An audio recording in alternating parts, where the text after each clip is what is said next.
pagsisimula, bago po tayo makarinig ng salita ng Panginoon, inaanyayahan po ang bawat isa na tayo po ay manahimik, makinig, ituon po natin ang ating pandinig sa pakikinig po ng salita ng Panginoon natin po pag-aaralan sa umaga pong ito. At ang ating pong talata ay kinuha po mula sa aklat ng Revelations chapter 2, verse 1 to 7. Sabi po dito, "To the angels of the church in Ephesus write the words of him who holds the 7 stars in his right hand, who walks among the 7 golden lampstands. I know your works, your toil and your patient endurance, and how you cannot bear with those who are evil, but have tested those who call themselves apostles and are not, and found them to be false. I know you are enduring patiently and bearing up for my name's sake, and you have not grown weary. But I have this against you, that you have abandoned the love you had at first. Remember, therefore, from where you have fallen, repent and do the works you did at first. If not, I will come to you and remove your lampstand from its place, unless you repent. Yet, this you have, you hate the works of Nicolaitans, which I also hate. He who has an ear, let him hear what the Spirit says to the churches. To the one who conquers, I will grant to eat of the tree of life, which is in the paradise of God." Tayo pong lahat ay manalangin. Ama namin Diyos, sa dakila sa lahat, salamat po sa umagang ito, sa aming pong mga pag-aawitan, sa aming pong pagsisimula ng pakinig ng iyong mga salita. Tunay nga po, Panginoon, na iyong mga salita po ay bukas sa aming kalagitnaan. Ikaw na po ang umusap sa amin at ipaunawa mo po sa amin ang nais iparating ng iyong mga salita sa umaga pong ito. Tunay nga po kami, Panginoon. Tunay nga po, Panginoon, nabigyan mo po kami ng mapagpakumbabang puso, Panginoon, upang maunawaan namin, magkaroon kami, Panginoon, ng personal na pagninilay-nilay, Panginoon, sa bahagi ng iyong ng kasulatan, ng iyong mga salita po na aming po pag-aaralan sa umagang ito. At nawa nga po ay mamuhay kami ng naayos sa iyong mga salita, Panginoon. Tunay nga po, Panginoon, na sa umagang ito, wala po kaming ibang layunin, kundi purihin ka, Panginoon, at makinig ng iyong mga salita na aming pong magiging kasangkapan upang ma-apply, Panginoon, sa aming personal na buhay, personal na pananampalataya, Panginoon, paglakad ng aming spiritual na buhay, Panginoon, sa iyong harapan. Nawa nga po, Panginoon, marapatin mo kami sa pag-aaral ng iyong mga salita.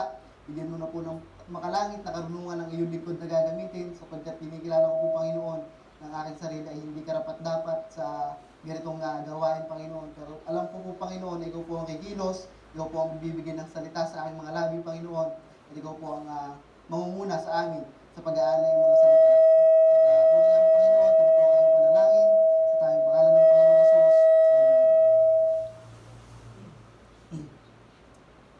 Good morning po sa bawat isa. Good morning!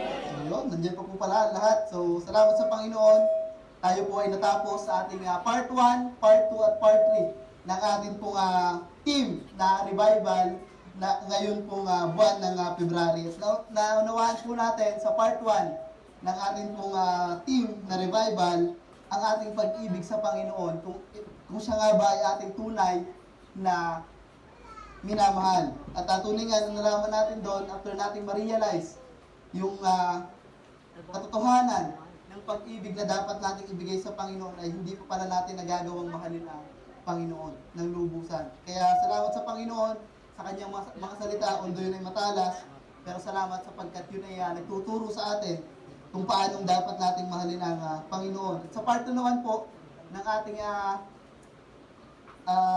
team na revival, nalaman po natin doon yung ating loyalty sa Panginoon sa pamamagitan ng buhay ni Joshua, kung paano siya ay nanindigan sa kabila ng napakaraming mga Israelita ang nagkaroon ng Diyos-Diyosan.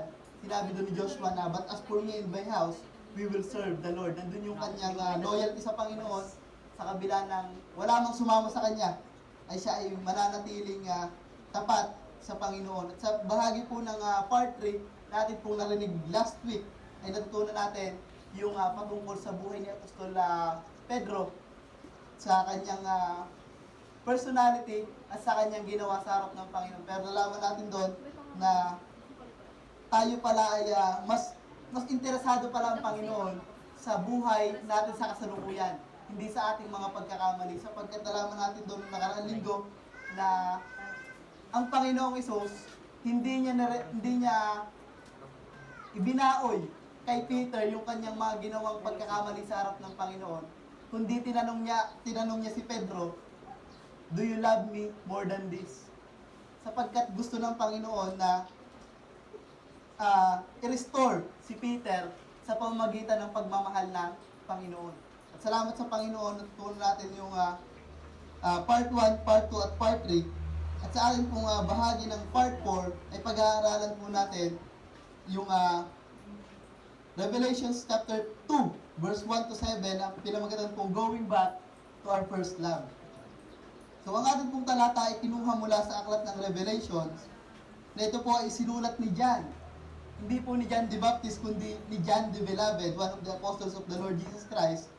At ito po ay sinulat niya nung siya po ay nasa lugar na Patmos.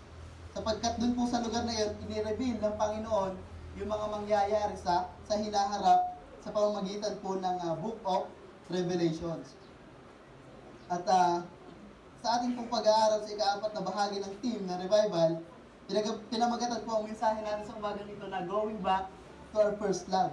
Kapag pag-uusapan po natin ay yung first love, ang una pong tumatakbo sa ating isip ay kung sino yung unang tao ating minahal.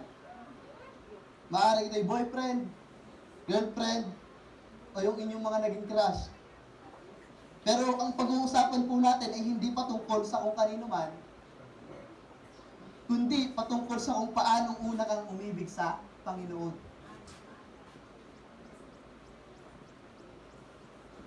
The first, sabi dyan sa ating screen, basahin po natin sabay-sabay. Ready now? Begin. The first letter is the church at Ephesus, a strong church, a doctrinally sound church, a hard-working church, and yes, something was dangerously wrong. Sa Book of Revelations po, in chapter 2 and chapter 3, sinabi diyan, meron diyang binanggit na 7 churches. At una pong binanggit itong church ng Ephesus. Kaya sabi diyan, the first letters to the church at Ephesus. Sapagkat ang mga churches po na binanggit dito sa Book of Revelations, ito na po yung Ephesus, Smyrna, Pergamum, Thyatira, Sardis, Philadelphia, at Laodicea. Na matatagpuan po ang lahat ng churches na iyon sa Asia Minor. At ang atin pong pag-aaralan ay ang church na sinabi dyan, strong church, doctrinally sound church, and hard-working church, and yet, there was something dangerously wrong. At yan po ang titingnan natin kung bakit sa kabila ng matatag, tama ang doktrina, at masigasig sa mga ministeryo ay merong mali sa church ng Ephesus. At sabi nga sa title, Going Back to Our First Love. At pag-aaralan natin ang katotohanan patungkol sa kung paano ibabalik natin ang ating pag-ibig sa Panginoon. Meron po akong 2 puntos lamang sa umagang ito na ang aking pong ginawang puntos, ito ay mga katanungan. Una, papaanong ang pag-ibig mo sa Panginoon ay unti-unting nanlalamig? Papaano nga ba na ang pag-ibig mo sa Panginoon ay unti-unting nanlalamig? Una, sabi diyan, pagiging busy sa ministry, ngunit walang oras sa personal na relasyon sa Panginoon. Sabi po dito sa Revelations chapter 2, verse 2 and 3 and 4, sabi ng Panginoon, I know your works, your toil, your patient endurance, and how you cannot bear with those who are evil, but have tested those who call themselves apostles and are not, and found them to be false. I know you are enduring patiently and bearing up for my name's sake, and you have not grown weary. Pero sabi ng Panginoon, but I have this against you, that you have abandoned the love you had at first. Nakita ng Panginoon ang gawa ng Ephesian Church. Sabi ng Panginoon, alam ko ring matyaga ka, nagtitiis ng maraming hirap, alang-alang sa akin. At hindi ka sumusuko. Pagdating po sa gawain ng Panginoon, ay masipag ang Ephesian Church. Pero sa kabila ng kanilang kasipagan, ay meron pa ding kulang. Siguro naman ay naranasan nyo na ding magministeryo na sa inyong panggagawaan o quote-unquote ministry na ginagawa ay parang wala kayong kagalakan. Na kahit andun ka, active ka sa mga gawain, sa outreach, Bible studies, discipleship, gospel sharing, ay meron pa rin pakiramdam na parang kulang. Yan mga kapatid ay sinyales na nanlalamig na ang iyong pag-ibig sa Panginoon. Why? Mga kapatid, gusto ko po kayong ibalik sa panahong una niyong nakilala ang Panginoon. Na naandun, na ayon doon sa ating unang bahagi ng revival, nung tayo ay unang nakakilala sa Panginoon, ay andun ang init ng ating pag-ibig sa Panginoon.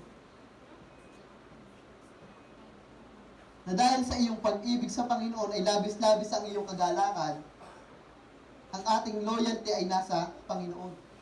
Ang ating obsession ay nasa Panginoon. At ang binavalue natin ng higit ay ang Panginoon. At lalong higit, hinahanap-hanap natin na ma-experience natin araw-araw yung presensya ng Panginoon. When God says, I agape you, dahil naranasan natin yung kanyang unconditional love, when we understand that Jesus Christ died for us. Pero ngayon kaya mga kapatid, kamusta ang iyong relasyon sa Panginoon? Alam niyo naman siguro na nagsisimula ang panlalamig sa pagpapabaya sa mga bagay na dapat ay doon disiplinado ang mga mananampalataya. Ano yun? Yung lagi po nating naririnig sa ating LD, minsan sa preaching, yung ating pong 5 habits of spiritual discipline. I just want to be true mga kapatid. Alam niyo ba ang ating 5 habits of spiritual discipline ay hindi na nagiging disiplina para sa atin? Alam ko naman na walang perfectong church. Every churches ay merong mga flaws. But I am saying mga kapatid, nagbitaw tayo ng salita sa Panginoon. That we will strive to revive ourselves sa harap ng Panginoon. At ang nangyari sa ating 5 habits of spiritual discipline ay nagiging motivation na lamang para sa atin.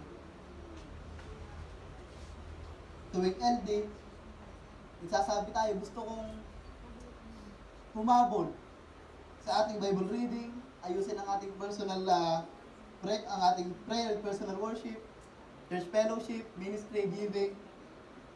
Pero nagiging motivated lang tayong sabihin yung mga bagay na iyon dahil na doon tayo doon sa loob ng grupo. Alam nyo ba ang pinagkaiba ng being disciplined and being motivated?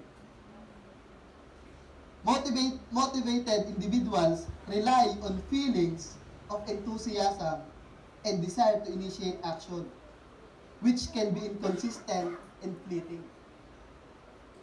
Ang motivated na tao, ito ay nagre-rely sa kanyang pakiramdam. Sa oras na maramdaman niya, ay gusto ko to. Ngunit sabi diyan, naglilit ito sa inconsistent. Dahil siya ay motivated lamang, maaaring yung kanyang kagustuhan na iyon ay mawala din. Pero sabi dito, disciplined individuals rely on habits and system to act consistently regardless of their emotional state. Ang disiplinadong tao ay hindi nagre-rely sa iyong emosyon, kundi sa mga habits na iyong ginagawa. Minsan sa pagiging busy sa ministeryo, nakakalimutan na natin ang ating kalalagayan sa harap ng Panginoon. At alam niyo bang hindi ang paglilingkod ang nais ng Panginoon para sa atin in the first place? Why? Sapagkat maaring ikaw nga ay naglilingkod, ngunit wala ka naman palang pag-ibig sa Panginoon. At pwede din namang hindi ka busy, pero ikaw ay nagiging tamad sa gawain.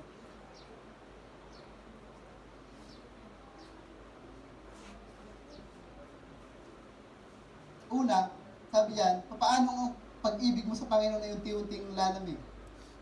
Pagiging busy sa ministry, ngunit walang oras para sa personal na relasyon sa Panginoon. Pangalawa, sabi yan, pagkakaroon ng lihim na kasalanan. At yan po ang delikado, mga kapatid. Dahil alam ng Panginoon kung ikaw ay meron pa din kasalanan, itinatago. Maaaring malinis ka sa harap ng ibang tao, pero napakadumi mo sa harap ng Panginoon. Bakit isa po yan sa mga nagiging dahilan kung bakit pakiramdam natin ay lumalayo tayo sa Panginoon? Walang ibang sagot sapagkat alam natin na ang kasalanan na naghihiwalay sa atin sa Panginoon. Kaya huwag kang magtaka na kahit ginagawa mo ang best mo para sa Panginoon, ay parang napakalayo mo pa rin sa Kanya. At dahil sa iyong kasalanan, pinapatigas nito ang iyong puso na pwedeng dumating sa point na wala ka ng guilt na nararamdaman habang ginagawa mo yung tinatago mo kasalanan. At yan po ang delikado.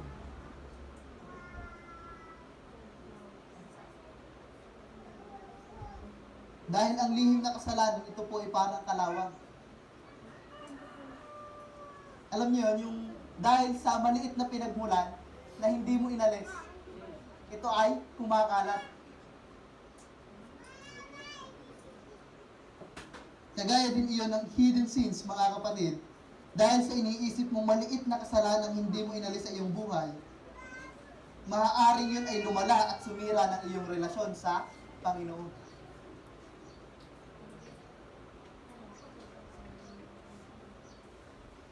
Una, pagiging busy sa ministry ngunit walang oras para sa personal na relasyon sa Panginoon. Pangalawa, pagkakaroon ng lihim na kasalanan. Ano po yung pangatlo? Aware ka, pero hinahayaan mong manlamig ang relasyon mo sa Panginoon. Ano pong ibig sabihin niya? Yung tipong aware ka na ang pag-ibig mo sa Panginoon ay nilalamig. Ngunit hinahayaan mo lamang. Aware ka na hindi ka nakapag-Bible reading, pero hinayaan mo lamang lumipas ang araw na hindi ka nakapagbasa ng salita ng Panginoon. Kasi hindi mo naman pwedeng sabihin na nakalimutan mong mag-Bible reading. Kasi every week naman sa LDA, napapalalahanan natin ang bawat isa. At alam din naman natin na ang ating Bible reading, ito po ay araw-araw, maliban na lamang kung araw na linggo. Aware ka na every time, kailangan mong manalangin. Pero meron ding time na ini-ignore mo na lamang. Sa church fellowship, hindi dahil na dun ka sa pagtitipon, ay nakikipag-fellowship ka na. Yes. Alam nyo bang mahirap pagdating sa fellowship na magkakasama kayo, nagtatawanan, pero ikaw ay parang pinagbagsakan ng langit at lupa. Hindi maipintang mukha. Alam nyo mga kapatid, mas maigi pa na hindi ka na lamang dumalo ng fellowship kung ganoon ang attitude na iyong ipapakita. Amen. Dahil kung ganoon ang iyong ipapakita ang attitude sa pagtitipon, hindi ka ba masaya?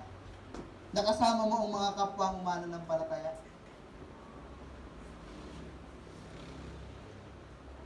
Ako'y natutuwa lang dito sa batang ito. Gusto ko lang gawing example si Ivan.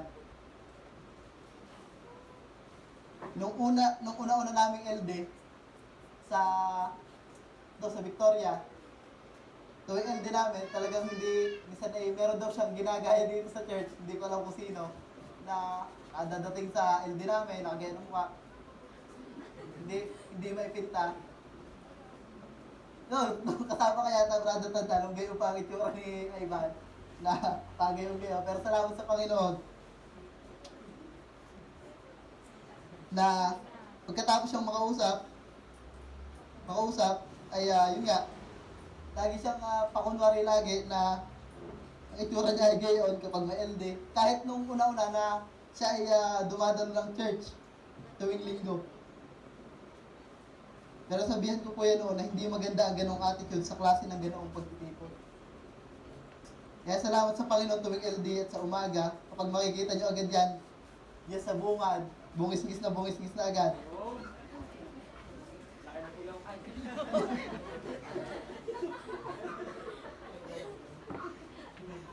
Sapagkat yun mga kapatid, ang nagseset ng tone sa isang pagtitipon. Ano pa? Aware ka sa mga ministry. At doon ka lagi, ngunit kung malamig ang relasyon mo sa Panginoon, hindi mo mararanasan fully ang kagalakan mo ibibigay ng paglilingkuran. Aware ka din na kinakailangan mong maging tapat sa Panginoon. Pero sa kabila ng awareness na meron ka, kinukuhanan mo pa din ang para sa Panginoon.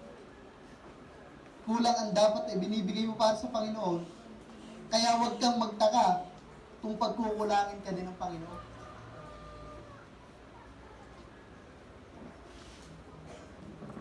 At isa pang sinyalis na nanlalamig ang relasyon mo sa Panginoon ay sa pakikinig every Sunday.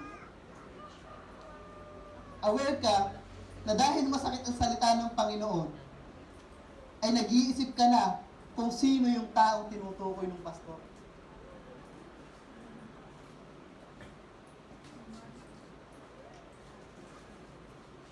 Every Sunday, meron kang narinig na patama mula sa salita ng Panginoon. Hindi mo tiningnan ang iyong sarili, kundi tiningnan mo na agad yung pagkakamali na iba. That's right. Iniisip mo na kung sino yung tinutukoy ng pastor. Anong tingin mo sa sarili mo? Immune ka sa salita ng Panginoon?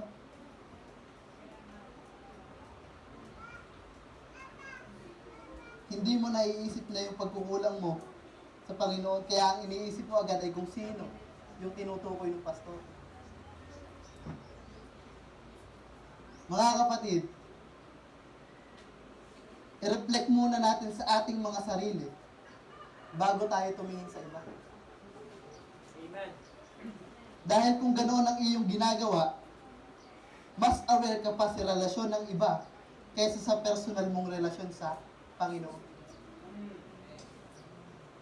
At yan ang mga reason kung bakit nanlalamig ang relasyon mo sa Panginoon.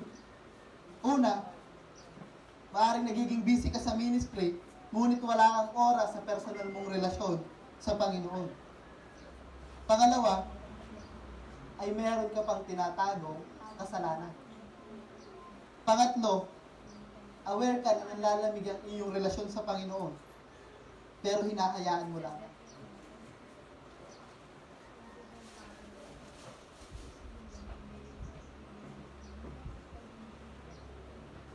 Pero sabi sa ating title, Going Back to Our First Love. Kaya ano po yung ating pangalawang puntos? Basahin po natin ng sabay-sabay. Ready now? Begin. Paano ang ating pag-ibig ay manunumbalik? Una, nalaman natin yung dahilan ng ating panlalamig sa Panginoon. Kung bakit pakiramdam natin ay tayo lumalayo sa Panginoon.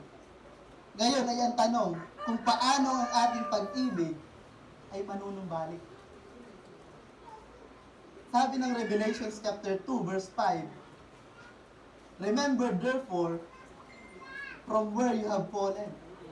Repent and do the works you did at first. Amen. Kaya ano pong una dyan? Alalahanin mo kung saan ka nahulog.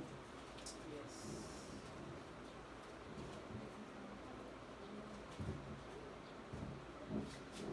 Sa mga kasalanan ay yung tinatago. Maaaring hindi sa kasalanan, pero sa ibang aspeto ng buhay mo bilang mananampalataya. Ano po yung mga dapat mong alalahanin? Ano kaya ang kalagayan ng puso mo noon? Nung una mong nakilala ang Panginoon? alalahanin mo yung unang galak ng kaligtasan nung ito ay iyong naunawaan. Alalahanin mo ang unang sagot ng Diyos sa iyong panalangin.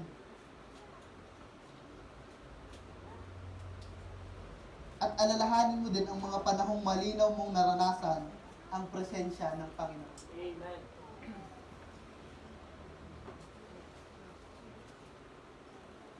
Sapagkat ang pag-alala, ito ay napakahalaga. Dahil pinapaalala nito kung gaano kabuti ang Diyos. Pinapakita nito kung gaano kalayo ang inilayo natin sa Panginoon.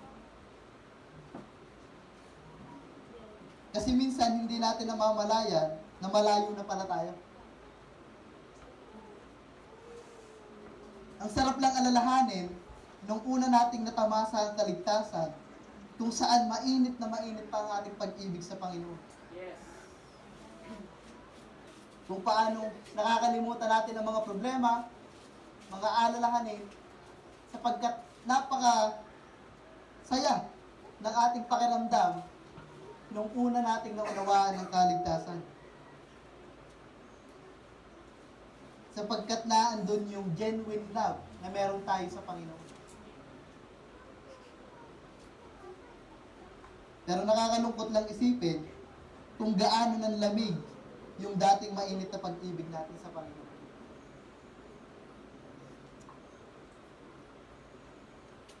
Una, sabi diyan, alalahanin mo kung saan ka nahulog. Sabi sa verse 5, remember therefore from where you have fallen. Ano pa? Sabi diyan, repent.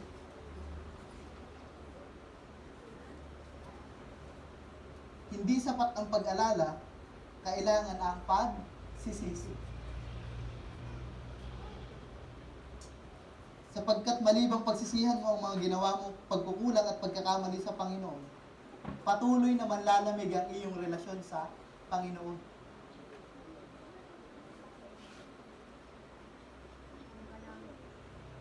Kaya nga sabi ng 1 John 1:9, if we confess our sins, He is faithful to forgive our sins and to cleanse us from all unrighteousness. At ang 1 John, ito po ay sinulat ni John nung time na siya ay nasa lugar na Ephesus. Sapagkat ang main recipients po ng 1 John ay yung sinulatan din ng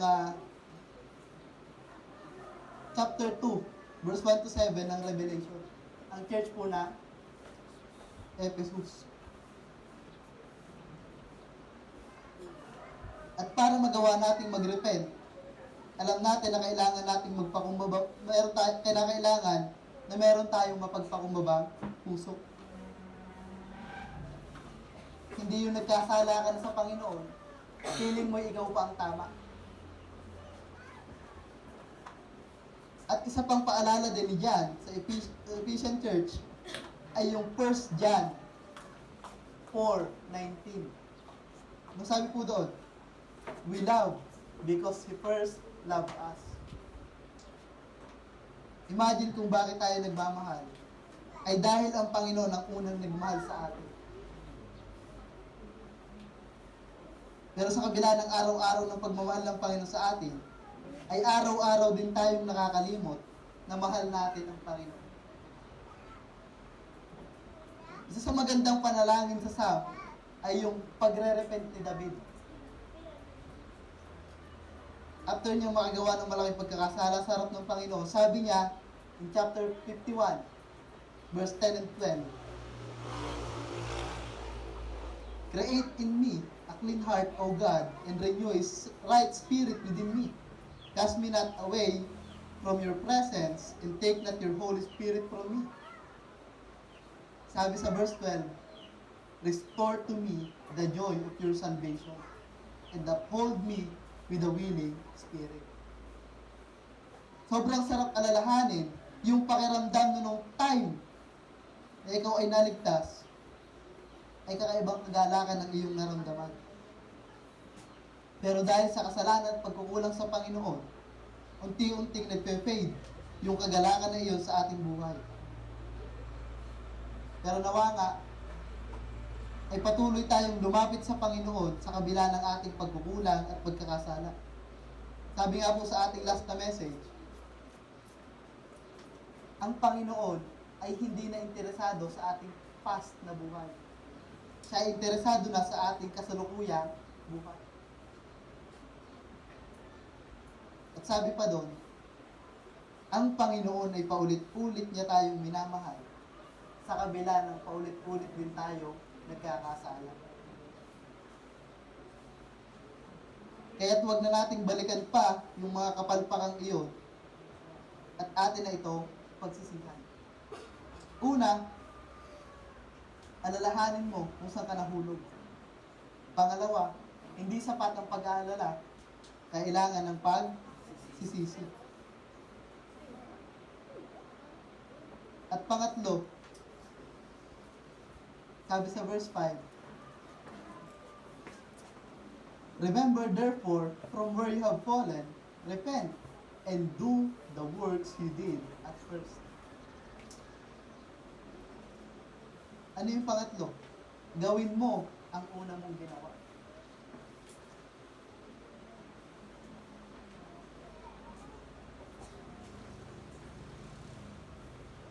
Are you still wondering kung ano yung una mong ginawa? Sabi yan, do the works you did at first. Because to become a Christian is to love God, love the Lord Jesus Christ. Do the works you did at first, because to become a Christian is to love the Lord Jesus Christ. Hindi mo pwedeng sabihin ikaw ay mananampalataya kung hindi mo minahal ang Panginoon. Alam mo bang, nung una kang naging mananampalataya, ay wala kang ibang nararamdaman kundi yung gusto mong patuloy na mahalin ng Panginoon. Amen. After mong ma-realize na yung pag-ibig ng Panginoon na ipinakita sa iyo, ayun yung agape kind of love. Unconditional love.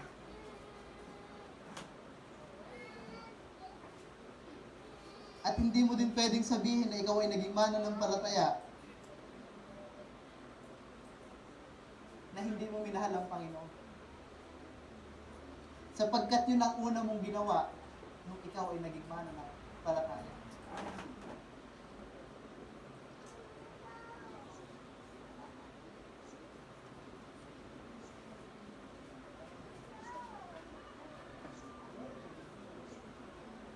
Salamat sa pag-ibig ng Panginoon kasi nung naunawaan natin yung kaligtasan na pinaunawa sa atin ng Panginoon, nalaman natin yung pag-ibig ng Panginoon, ay nag-response tayo sa pamamagitan din ng pag-ibig sa Panginoon. Sa kaunawaan na tayo iligtas niya mula sa kapahamakan. Kaya kung sasabihin mo na ikaw ay naging mananampalataya, ngunit hindi mo mahal ang Panginoon, hindi ka mananampalataya.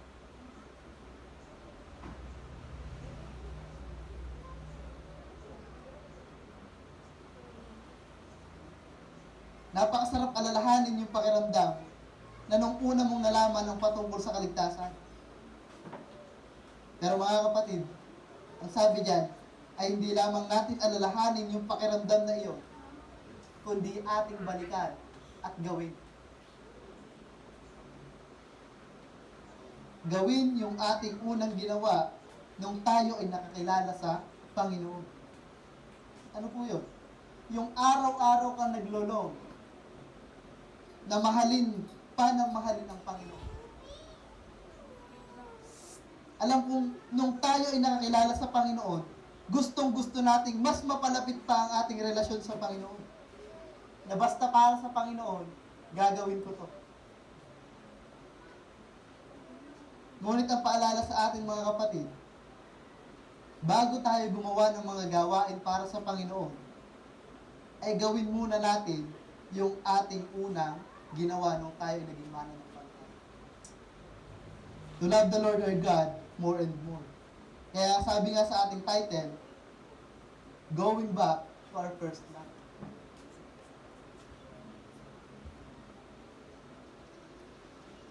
para po sa ating conclusion sa umagang ito.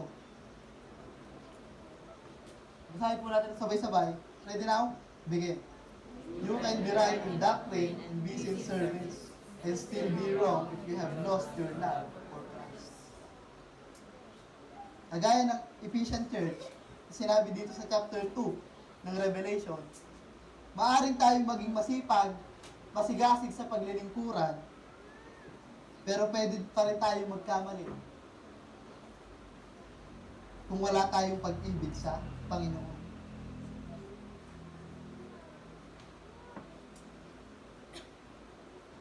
Alam niyo mga kapatid, masakit magtama ang salita na Panginoon. Minsan nagtatanong ako sa aking sarili, kasi nagigilty din ako.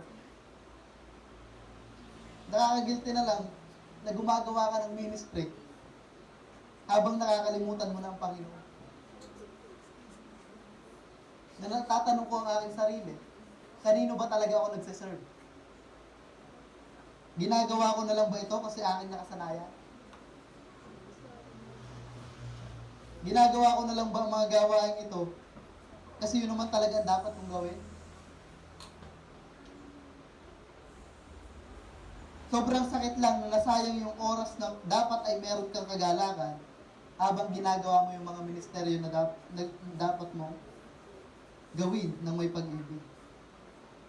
Pero dahil nakalimutan mo ang Panginoon, lahat pala ng yun ay parang walang kabuluhan. Kaya ang hamon sa ating mga kapatid sa umagang ito, let us go back sa ating unang pag-ibig. Walang iba kundi ang pag-ibig natin sa Panginoon. Kaya pong natin manalangin. Manaming Diyos na dakila sa lahat. Salamat po sa mensahe ng iyong mga salita. Patawarin mo kami, Panginoon, kung ang aming pag-ibig sa iyo ay unti-unting nalalamig. Dahil sa pagiging busy sa mga gawain, yung masakit pa ay dahilan sa tinatago namin kasalanan, Panginoon. Pagpapabayaan namin sa aming spiritual na pamumuhay, kaya't pakiramdam namin, Panginoon, unti-unti kami lumalayo sa iyo. Tawarin mo na kami, Panginoon, sa mga pagkukulang namin iyo. Alam namin, Panginoon, at nalaman namin sa iyo mga salita na hindi ka interesado sa aming mga kapalpakan sa buhay. Tulungan mo kami, Panginoon, na magkaroon ng guilt na itama ang aming mga kapalpakan. Umarap kami ng maayos, malinis sa iyong presensya, Panginoon. Daladala ang pag-ibig na meron kami nung una ka namin nakilala, Panginoon. Salamat po sa tema ng revival kung saan pinaunawa mo sa amin ang lubos ang pag-ibig na meron ka para sa amin, Panginoon. Kaya nawa, Panginoon, sa aming pagtugon, sa kaunawang iyon, sa pag-ibig mo, Panginoon, sa amin, tulungan mo kami, Panginoon, na yung amin pong nalalamig na pag-ibig sa iyo, panumbalikin mo po sa amin yung kagalakan na meron kami sa pagbabasa ng iyong mga salita, pananalangin, sa church fellowship, ministry at sa aming pong pagtatapat sa iyo sa Diyos. Tunay nga, Panginoon, na kung aming iisipin ang aming mga kapalpakan sa buhay, nakakahiyang humarap sa iyo, Panginoon. Pero salamat, Panginoon, sapagkat kagaya ni Peter, binigyan mo din kami, Panginoon, ng pagkakataon para ayusin ang aming spiritual na buhay, panumbalikin ang aming pag-ibig, Panginoon, sa iyo. Nang mainit, may pagtatapat, at nilulong lagi, Panginoon, ang iyong presensya sa aming buhay. Salamat po sa mensahe ng iyong mga salita. Ito na po ang patuloy sumama sa amin, Panginoon, at nawa nga po, Panginoon, ang iyong mga salita ng pangalan sa umagang ito ay maging makapangyarihan sa bawat isa sa aming, Panginoon, upang ang aming pag-ibig sa iyo ay manumbalik sa sapagkat yung Panginoon ang aming unang ginawa nung kami nakakilala sa iyo, Panginoon. Salamat po, Panginoon. Ito po ang aming panalangin sa kahit pangalan ng Panginoong Isus.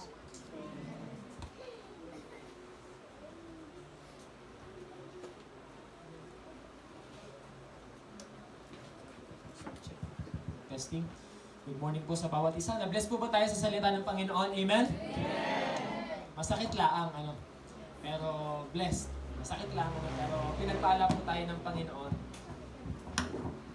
Kung titingnan natin ang Ephesian Church, ay napaka-ideal na church ito.